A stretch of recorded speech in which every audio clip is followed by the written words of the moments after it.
Back in September of 2022, Rockstar was hit with an unprecedented hack where a large amount of raw game development footage and images were released to the internet for all to see. The teenage hacker had been part of a group of hackers trying to ransom the data back to Rockstar and ended up releasing it when Rockstar didn't play ball. Many fans were ecstatic to see some early development footage of the well-loved and popular franchise that is GTA. They salivated over it, spreading it every which way while Rockstar did their best to scrub it from the internet with copyright injunctions against anyone publishing it. Because of this, we can't actually show you any of it here, but have no doubt the internet is permanent. Yes, your dubious and embarrassing search histories are out there somewhere, just like Rockstar's leaked material. People are still poring over the videos and images in order to determine whatever they can about the next GTA game.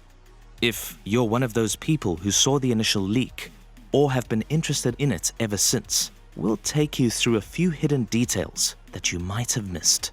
The few lines of dialogue that we heard in the mission sequence at the diner reveal that Lucia and Jason are obviously involved romantically. In a GTA ode to Bonnie and Clyde, their relationship is going to be a focal point of the story, with events revolving around it and shaping events. We've also caught a glimpse of code references to character personalities that might be a feature of dialogue options and choices that the player can make in the game. Names such as romantic chaotic, romantic cool, pragmatic chaotic, and pragmatic cool. These might indicate a personality forming around the characters that are shaped by the way the player plays, the choices they make, and the dialogue options that they favor. It could be that these will have an effect on the relationship between Lucia and Jason as the story develops and their character arcs move forward. Depending on which personality your characters develop, could lead to different choices available to you during pivotal chapter missions and moments within the game, eventually culminating in a final endgame choice such as the one Franklin had to make at the end of GTA 5. It might also indicate something similar to Red Dead Redemption 2's honor system, a way for the player to mold Arthur Morgan's personality throughout the game by making choices and choosing to do good or evil things during their playthrough. Arthur's tragic end would be different depending on how honorable or dishonorable the player chose to be. All these are certainly possible, and the clues point to something along those lines being the case. Rockstar's penchant for good storytelling and multi-dimensional characters will certainly give us all some moral and ethical questions as we run rampant in Vice City once more. When GTA 5 characters would get shot, a damp red squib would appear in the area where the bullets had landed on their body, as if bullets were only paintballs, barely making the character flinch, probably due to the limits of the engine at the time. It was more detailed than most games normally went for at the time when depicting injuries on a hitbox. Red Dead 2 took this detail even further, showcasing bullet wounds and gruesome injuries in more detail. GTA 6 is going to push the envelope even more by having the clothing that your character is wearing react to the environment. Sweat, wrinkles, and blood will be presented on your character to make them look a lot more human, turning their Sunday best into hideously tarnished rags if you decide to have a shootout with the police in the middle of the swamps. And it won't just be their blood either. In the same fashion as Red Dead 2, getting up close and personal with your enemies is going to shower you in their blood, hopefully accompanied with extremely satisfying finishes, like this. The soiled mess that you roll around in will eventually fade away with time, but feel free to take a dive in the warm Atlantic waters to scrub it off. It would be nice to see if NPCs will comment on the state of your character, but that's just speculation at this point. At the time of writing, we've only seen Jason showcasing what looks like a special ability, a vision mode similar to Red Dead 2's hunting focus, Assassin's Creed's Eagle Vision, The Witcher 3's Witcher Senses, Batman's detective mode in the Arkham games. You get the idea. Basically a means to visually showcase to the player that the character has some kind of heightened sense mode that allows them to look for clues, hidden items, and so on. Because we can't actually smell, taste, or touch video games yet, as we are limited by the technology of our time, developers have come to more or less the same conclusion in trying to get us all to look over there at that shiny thing. Rockstar has broadened its approach to giving its playable characters special abilities. The Red Dead characters had Deadeye, slowing time to pick shots and gun down your enemies like a real Western gunslinger. GTA 5 gave the 3 playable characters their own unique abilities as well. Franklin had his driving focus that allowed him to slow down time when driving. Michael had his area kill ability, similar to Red Dead's Deadeye that gave him an edge in shootouts. And of course, Trevor had his Red Mist ability that allowed him to go absolutely berserk and become practically invincible. During heists and pivotal chapter missions in GTA 5, the characters each had their own role to play.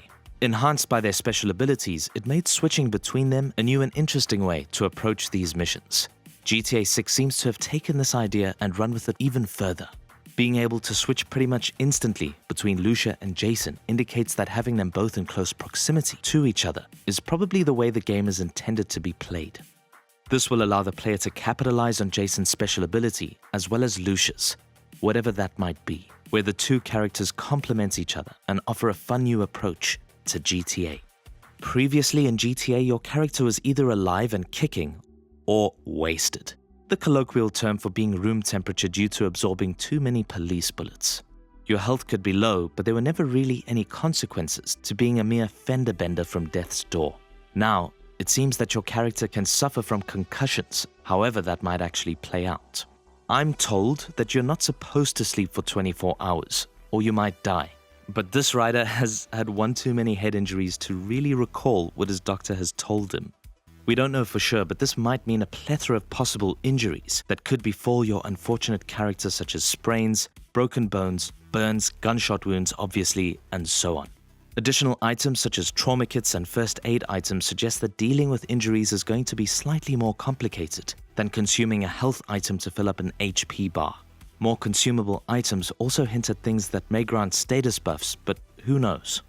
Either way, it'll add a few new immersive dimensions if you've got to hobble around, slowly staggering to a hospital with a sucking chest wound, letting daylight into your vital organs.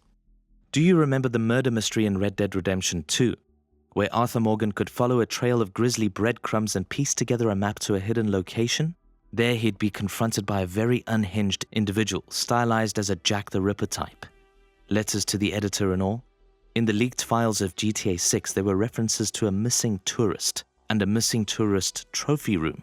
It's not a huge leap to imagine that this might yet again be another Rockstar murder mystery, planted into the game for players to solve.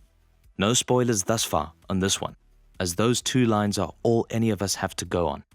For all we know, they might have been eaten by gators. Moving characters in and out of cover in GTA 5 felt like a chore. Likewise in Red Dead 2, where moving the hulking, slow-trudging lummox of Arthur Morgan really seemed to slow down firefights. GTA 6 has done away with getting into cover by pressing a button. It looks like characters will now assume some cover automatically when pressed against something hard when the lead starts flying. This will give firefights a much faster pace and allow for more fluid movements. Coupled with being able to switch between the 2 protagonists, this could make solid flanking maneuvers a lot easier to pull off. Something that you were able to do in GTA 4, provided that your wanted level was low enough. You could allow Nico Bellic to get on his knees with his hands above his head and be busted rather than wasted. Why would you want to do this was simple enough. You'd lose less money and you would still have access to your weapons. In GTA 6 though, the benefits might not be the same. Loot and weapons will more than likely be confiscated, and the playable character that is busted will be incapacitated. However, this might lend itself to an interesting new gameplay loop that would only be available to someone playing as 2 different people in the same space. It may be that if you're quick enough either as Jason or Lucia, you might be able to break out your partner in crime while they're pinned to the floor or stuffed in the back of a police van. Failing that, you might just find that you have to make do with only one character for a set in-game time until their partner is released. This is GTA after all, and the wanton committal of crimes carries basically no consequences. For now, at least. What would a cute little couple of criminal rogues be without their little safe houses? Places to lay low, count the money, split the loot, and kith. Lucia and Jason will have a number of these places, both permanently acquirable and temporarily transient. Campsites and motels will offer quite a few locations to lay low from the law, and campervans and RVs will even offer a mobile place to pitch up for a while, in a way that works similar to Red Dead 2's campsites. Properties will also be available in the game to buy with your ill-gotten gains, and you could offer more places to put your feet up and thumb through wads of cash, as well as a place to store weapons, as you won't be able to carry them in an all-magic weapon wheel anymore. If you attempt to rob a shop and get away with it, don't expect a warm welcome on your return. Storekeepers will remember you and will refuse you service if you attempt to use the store legitimately. They may not even offer you that courtesy and simply call the police. We don't know if this will be a permanent thing or if it will have a long cooldown on it. Maybe changing your appearance could affect it, as that is definitely something that you could do in the game. Just be careful who you decide to openly rob. They likely won't be the forgiving and forgetting type. So there you have it, a few details that you might have missed from the leaked material. If you enjoyed this and all things Rockstar and GTA, then click some of these videos on screen and we promise it won't disappoint. Or you can do all the YouTube stuff to let the Do Ex Machina know that you want more. Obey, consume, submit.